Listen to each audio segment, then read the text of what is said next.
എന്തിനാണ് ഇത് മാത്രം പറഞ്ഞുകൊണ്ടിരിക്കുന്നത്? നമ്മുടെ ഇൻഡസ്ട്രിയെ നിങ്ങൾ എന്തിനാണ് മോശമാക്കുന്നത്? നമ്മളുടെ ഇൻഡസ്ട്രിയല്ലേ, നമ്മൾ അങ്ങനെ പറയാവോ എന്നുള്ള ചോദ്യങ്ങൾ ഞങ്ങൾക്ക് നിരന്തരമായി ഉണ്ടായിട്ടുണ്ടായിരുന്നു. അപ്പൊ ഞങ്ങൾ പറയുന്നത് അങ്ങനെയല്ല. ചില സമയത്ത് നമ്മൾ ശുദ്ധീകരണം നടത്തേണ്ടതുണ്ട്, ചിലതിന് നമ്മൾ ചോദ്യം ചെയ്യേണ്ടതുണ്ട്. അതിലൂടെ മാത്രമേ ആ ശുദ്ധീകരണം പോസിബിൾ ആവുള്ളൂ. അങ്ങനെയുള്ള സമയമാണ് ഇൻഡസ്ട്രിയെ സംബന്ധിച്ചിടത്തോളം വളരെ പെയിൻഫുൾ ആയിട്ടുള്ള, വളരെ ഡിഫിക്കൽട്ട് ആയിട്ടുള്ള ഒരു സമയത്തിലൂടെയാണ് മലയാള സിനിമ വ്യവസായം കടന്നു പോകുന്നത്.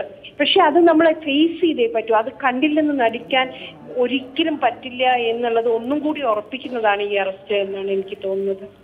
സജിത, ഒരു കാര്യം കൂടി വ്യക്തിപരമായി ചോദിക്കുകയല്ല, ഇവിടെ വളരെ മൃഗീയമായ ആക്രമണത്തിന് താങ്കളുടെ സഹപ്രവർത്തക വിധേയയായി. അവർ കടന്നുപോയ ബുദ്ധിമുട്ടുകൾ എന്തൊക്കെയാണെന്ന് സജിതയ്ക്ക് നേരിട്ട് അനുഭവിക്കാൻ ഇടവന്നിട്ടുള്ളതുമാണ്. ഇവിടെ ഇപ്പോൾ ഗൂഢാലോചനയിലെ ഏറ്റവും പ്രധാനപ്പെട്ട കണ്ണിയാണ് പിടിയിലായത്. എന്താണ് നിങ്ങൾ മനസ്സുകൊണ്ട് നൽകുന്ന ശിക്ഷ? ഞാൻ പറഞ്ഞില്ലേ, നമ്മളങ്ങനെ ശിക്ഷ വിധിക്കാൻ ആരുമല്ല. അത് പോലീസ് തന്നെയാണ് അതിന്റെ വിധിയും കേസും ഒക്കെ എടുക്കേണ്ട. നിയമമുണ്ട് നമ്മുടെ മുന്നിൽ. നമ്മളൊന്നും വിധിക്കേണ്ട ആവശ്യമില്ല. പക്ഷെ ഇത് നമ്മളെ സംബന്ധിച്ചിടത്തോളം ഇനി ഒരാൾ ഇത് ചെയ്യാതിരിക്കാൻ വേണ്ടിയിട്ട്, ഇൻഡസ്ട്രിയിൽ ഇനി ഒരാൾ ഒരു സ്ത്രീക്കെതിരെ ഇങ്ങനെയൊന്നും ചെയ്യാതിരിക്കാൻ വേണ്ടിയിട്ട് ഉള്ള ഒരു എന്താ പറയാ, ചെയ്യാതിരിക്കാൻ വേണ്ടിയിട്ടുള്ള ഒരു കാര്യമായി ഇത് മാറണം എന്നുള്ളത് മാത്രമേ ഞങ്ങൾക്കൊക്കെ പ്രാർത്ഥനയുള്ളൂ. ഇനി ഇങ്ങനെ സംഭവിച്ചുകൂടാ. ഇൻഡസ്ട്രി ഇത്രയും മോശമായിക്കൂടാ. നന്ദി സജിത മഠത്തിൽ ഈ ഘട്ടത്തിൽ പ്രതികരിച്ചതിന്. CPM നേതാവ് അഡ്വക്കേറ്റ് എ റഹീമും ചർച്ചയിൽ തത്സമയം പങ്കുചേരുകയാണ്. റഹീമിലേക്ക് വരുന്നതിന് മുൻപ് കുറച്ചധികം നേരമായി ബൈജു കൊട്ടാരക്കര സംവിധായകൻ കാത്തു നിൽക്കുകയാണ്. നന്ദി ബൈജു, കാത്തുനിന്നതിന്. ബൈജു ഇപ്പോൾ ടെലിഫോൺ ലൈനിലുണ്ട്. ബൈജു, നിങ്ങൾ പല ഘട്ടങ്ങളിൽ ഈ ചർച്ചയിൽ പങ്കെടുക്കുമ്പോൾ കഴിയുന്നത്രയും നീതിപൂർവകമായി പ്രതികരിക്കുമ്പോഴും ഒരിക്കൽ പോലും ദിലീപിനെ കുറ്റവിമുക്തനായി കണ്ടിരുന്നില്ല. ഇപ്പോൾ ദിലീപിനെ ഈ ഗൂഢാലോചന കേസിൽ പ്രധാനപ്പെട്ട ആസൂത്രകൻ എന്ന നിലയിൽ തന്നെ പോലീസ് പിടികൂടിയിരിക്കുകയുമാണ്. എന്തുകൊണ്ടാണ് ഇത്ര ശക്തമായൊരു സംശയത്തിൻ്റെ നിഴലിൽ താങ്കൾ എല്ലാ ഘട്ടത്തിലും ദിലീപിനെ നിർത്തിയിരുന്നത്? തീർച്ചയായിട്ടും വേണു, ആദ്യം തന്നെ ഇത് ഗൂഢാലോചന എന്ന് തുറന്നു പറഞ്ഞത് മാക്ട ഫെഡറേഷനോട് ഞാനാണ് തുറന്നു പറയുന്നത്. ആദ്യം തന്നെ ഗൂഢാലോചനയാണെന്നുള്ളത് അതും നമ്മുടെ മാതൃഭൂമി ചാനലിലൂടെ തന്നെയാണ് പറഞ്ഞത്. ഇത് അന്നു മുതൽ ആൾക്കാരെ ഇവർ പുറത്തും കളിപ്പിക്കുകയായിരുന്നു. ഞങ്ങൾക്കറിയാം, മലയാള സിനിമയിൽ വേണു 10-25 വർഷമായിട്ട് സിനിമയുടെ ചോറിന് ജീവിക്കുന്ന ആളുകളാണ് ഞാനും വിനയനും ഒക്കെ. ഞങ്ങളെയൊക്കെ ഈ 25 വർഷമായിട്ട് സിനിമയിൽ ഉണ്ടായിട്ട് ഞങ്ങളെയൊക്കെ കഴിഞ്ഞ 9 വർഷമായിട്ട് ഇവർ ചെയ്ത പ്രവർത്തികളും സിനിമയിൽ അവർ ഓരോ ദിവസവും ചെയ്തുകൊണ്ടിരിക്കുന്ന പ്രവർത്തികളും ഒക്കെ ഞങ്ങൾക്ക് വളരെ വ്യക്തമായിട്ട് അറിയാം. എന്തെല്ലാം മാഫിയ പ്രവർത്തനങ്ങളാണ് സിനിമയിൽ ചെയ്യുന്നതെന്ന് അറിയാം, എന്തൊക്കെ ചെയ്തിട്ടുണ്ടെന്നുള്ള അറിയാം. അത് വെച്ചിട്ടാണ് ഞങ്ങൾ സംശയത്തിന്റെ മുൾപുരയിൽ നിർത്തിയത്. ഞങ്ങൾക്കറിയാമായിരുന്നു ഇതിനകത്ത് ഈ കള്ള കാപാലികന്മാർ എന്തായാലും സിനിമാ ഫീൽഡിൽ തന്നെ ഉള്ളവരായിരിക്കുമെന്ന്.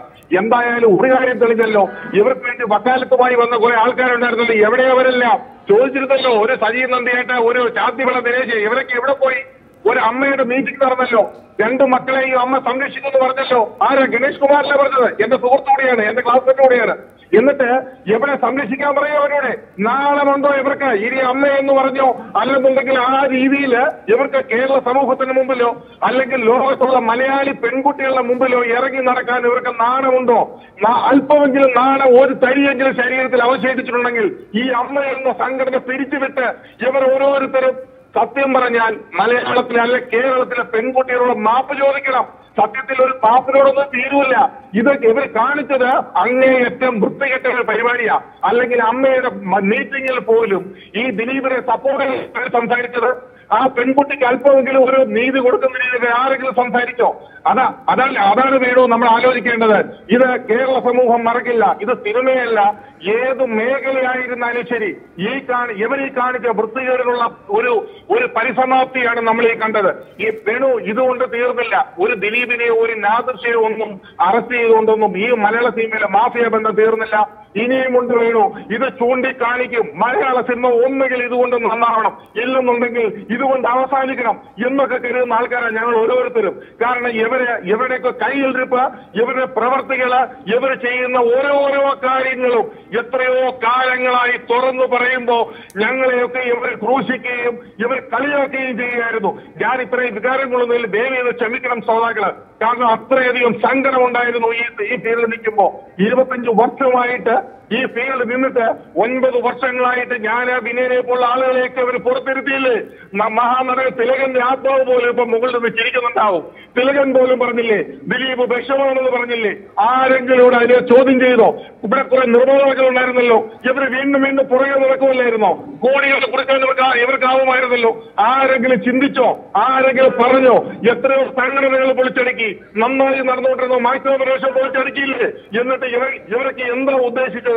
മലയാള സിനിമ ഇവർക്കങ്ങ് വാഴി ഇവർക്ക് മൊത്തം കയ്യിലെടുത്ത് എന്ത് വൃത്തിയെടുക്കണം മലയാള സിനിമയിൽ കാണിക്കാമെന്നോ? വേണോ? ഞാൻ ജനിച്ചതും ഇപ്പൊ ജീവിച്ചുകൊണ്ടിരിക്കുന്ന ഒക്കെ ഒരു കമ്മ്യൂണിസ്റ്റുകാരനായിട്ടാ. കമ്മ്യൂണിസ്റ്റ് രക്തം തന്നെയാണ് ശരീരത്തിലൂടെ ഓടുന്നത്. ആ ഒരു ആർജവും വെച്ചുകൊണ്ട് തന്നെ പറയട്ടെ, ഇവരെ പോലുള്ള കാബാലികരെ തീർച്ചയായിട്ടും അറസ്റ്റ് ചെയ്ത കേരള പോലീസിന് ഒരു പൊന്തൂലായിരിക്കും കേരള ഗവൺമെന്റിനും. ഇവരെയൊന്നും ഈ കേസിൽ ഞാൻ പറയുന്ന പോലെ ഒരു ഇനിയും ഇവരെ ന്യായീകരിച്ചാൽ ആരെങ്കിലും വന്നാൽ അവർക്ക് ചിലപ്പോൾ തെരുവിൽ വെച്ച് ജനം അവരെ കൈയേറ്റം ചെയ്യും. ആ നിലയിലേക്കായി കാര്യങ്ങൾ സർക്കാരിന് വളരെ വ്യക്തമായി അറിയാം. ഇവിടുത്തെ പോലീസിനും വളരെ വ്യക്തമായി അറിയാം. ഇങ്ങനെയുള്ള ആളുകളെ ഇനി വെച്ചു പൊറുപ്പിച്ചാൽ ഇനി ഗവൺമെന്റിന് പോലും പോലീസിന് പോലും നാണക്കേടാവുമെന്ന് അത്രയ്ക്കും കൊള്ളരായ്മകൾ ചെയ്ത് കാബാലികളെ ഉണ്ടല്ലോ, ഇവരെ അർഹിക്കുന്ന ശിക്ഷ ഇവർക്ക് കൊടുക്കണമെന്നാണ് എനിക്ക് അഭ്യർത്ഥിക്കാനുള്ളത്. ദയവേത് ടെലിഫോൺ ലൈൻ തുടരുക. ഇപ്പോൾ വിമൻ ഇൻ സിനിമ കളക്റ്റീവിന്റെ പ്രതിനിധിയും സംവിധായകയുമായ വിധു വിൻസെന്റ് ടെലിഫോൺ ലൈനിൽ. വിധു, ഈ വാർത്തയെ വിധു എങ്ങനെയാണ് കാണുന്നത്? തീർച്ചയായും ഒട്ടും സന്തോഷമുള്ള കാര്യമല്ല എന്ന് ആദ്യമേ പറഞ്ഞുകൊള്ളട്ടെ. കാരണം നമ്മുടെ തന്നെ സഹപ്രവർത്തകയെ ഈ രീതിയിൽ ആക്രമിക്കുവാൻ മറ്റൊരു സഹപ്രവർത്തകൻ തയ്യാറാവുകയോ അല്ലെങ്കിൽ അതിനുവേണ്ടി ഗൂഢാലോചന നടത്തുകയോ ചെയ്യുന്നു എന്ന് പറയുന്നത് ഒരുപക്ഷെ ഞെട്ടിപ്പിക്കുന്ന അവിശ്വസനീയമായ ഒരു സംഗതി തന്നെയാണ്. അപ്പോ ഒരുപക്ഷെ നമ്മളൊക്കെ ഇപ്പോ പ്രവർത്തിക്കുന്ന ഈ ഇൻഡസ്ട്രിയുടെ ജീർണതയാണ് അത് വേറൊരു തരത്തിൽ പുറത്തു കൊണ്ടുവരുന്നത്. പക്ഷേ ഇക്കാര്യത്തില് നമുക്കുള്ളൊരു ആശ്വാസവും അല്ലെങ്കിൽ മുന്നോട്ടുള്ളൊരു പ്രതീക്ഷയും ഈ കേസ് ഇതിന്റെ ഒരു പ്രാഥമിക ഘട്ടത്തിന്റെ ഏറ്റവും അവസാന സ്റ്റേജിൽ എത്തിയിരിക്കുന്നു എന്നാണ് ഇപ്പൊ നമ്മൾ മനസ്സിലാക്കുന്നത്. അപ്പോൾ അറസ്റ്റ് കഴിഞ്ഞ് ഇനിയിപ്പോ കോടതിയിൽ എത്തുന്ന സമയത്ത് ഈ കേസിനെ സംബന്ധിച്ച് 120B എന്ന് പറയുമ്പോഴും ഗൂഢാലോചനയുടെ മോട്ടീവ് എന്താണ്, എന്തൊക്കെ എവിഡൻസ് ആണ് കോടതിയിൽ പോലീസ് ഹാജരാക്കുന്നത്, അതിന്റെ പുറത്ത് കൃത്യമായ എവിഡൻസ് കൊണ്ടുവരാൻ മറ്റ് പ്രോസിക്യൂഷനും മറ്റും കഴിയുന്നുണ്ടോ എന്നൊക്കെ ഉള്ളത് നമ്മൾ ജാഗ്രതയോടെ നോക്കിയിരിക്കേണ്ടുന്ന സംഗതികൾ തന്നെയാണ്. അപ്പോ കാരണം ഇതിനു മുമ്പും പല സമയത്തും പല കാലങ്ങളിലും ഇത്തരം കേസുകൾ കോടതിയിൽ എത്തുന്ന സമയത്ത് അത് അമ്പെ തകർന്നു പോകുന്നതും പരാജയപ്പെടുന്നതും ആയ അനുഭവം നമുക്ക് നമ്മുടെ കേരളത്തിലെ ചരിത്രത്തിലുണ്ട്. അപ്പൊ അതുകൊണ്ട് തന്നെ ഈ കേസിലെങ്കിലും അത് ഉണ്ടാകാതെ നോക്കിക്കൊണ്ട് പഴുതടച്ചുകൊണ്ട് ഈ നിയമ സംവിധാനത്തിലൂടെ ഈ കേസ് കടത്തിക്കൊണ്ട് പോകുവാനുള്ള ഒരു ജാഗ്രത കൂടി പോലീസും അതിന് തുടർന്നുള്ള നിയമ സംവിധാനങ്ങൾക്കും ഉണ്ടാകണമെന്നും അത് ഉണ്ടാകുമെന്നുള്ള ഒരു പ്രതീക്ഷയിലാണ് ഞങ്ങൾ. ഒരു കാര്യം കൂടി വിധു, ഈ വിമൻ ഇൻ സിനിമ കളക്റ്റീവ് ഉണ്ടായില്ല, ഇതിന്റെ ഭാഗമായി രൂപപ്പെട്ടിരുന്നില്ല എന്ന് കരുതൂ. സാങ്കല്പിക ചോദ്യമാണ്. അങ്ങനെയാണെങ്കിൽ ഇത്ര ഗൗരവതരമായി ഈ അന്വേഷണം മുന്നോട്ട് പോകും, ഈ രൂപത്തിലുള്ള പരിസമാപ്തിയിലേക്ക് അത് എത്തിച്ചേരും ആയിരുന്നു എന്ന് കരുതാൻ കഴിയുമോ വിധുവിന്? വേണു, അതൊരു വളരെ എന്താ പറയാ അസ്യൂംഡ് ആയിട്ടുള്ള ഒരു ചോദ്യമാണ്. പക്ഷെ ഞാനിതിന്റെ ഒരു ക്രോണോളജി ഓർത്തുകൊണ്ടൊരു കാര്യം പറഞ്ഞോളട്ടെ.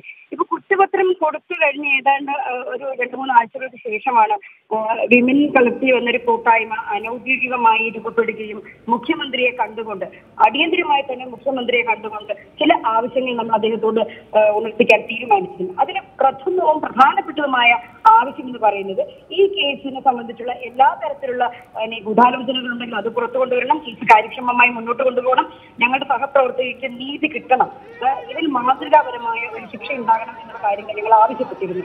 അപ്പം അതുകൊണ്ട് തന്നെ ഞങ്ങളുടെ ഈ കൂട്ടായ്മയുടെ ഒരു രൂപീകരണം തന്നെ ഞങ്ങളുടെ സഹപ്രവർത്തകർക്ക് ഇത്തരത്തിലുള്ള അതിക്രമവുമായി ബന്ധപ്പെട്ട് അവരനുഭവിച്ച പ്രശ്നങ്ങളുടെ പുറത്തുകൂടിയാണ് ഞങ്ങൾ കൂടിച്ചേരാൻ തീരുമാനിച്ചത് എന്നുള്ളതും അപ്പൊ അതുകൊണ്ട് തന്നെ ഈ ആവശ്യത്തിലേക്ക് ഞങ്ങൾ ശക്തമായി നിൽക്കേണ്ടതുണ്ട് എന്നുള്ളൊരു തീരുമാനവും ഒക്കെ സത്യത്തില് കേരളത്തിലെ മറ്റു സാധാരണ ജനങ്ങൾക്കുള്ള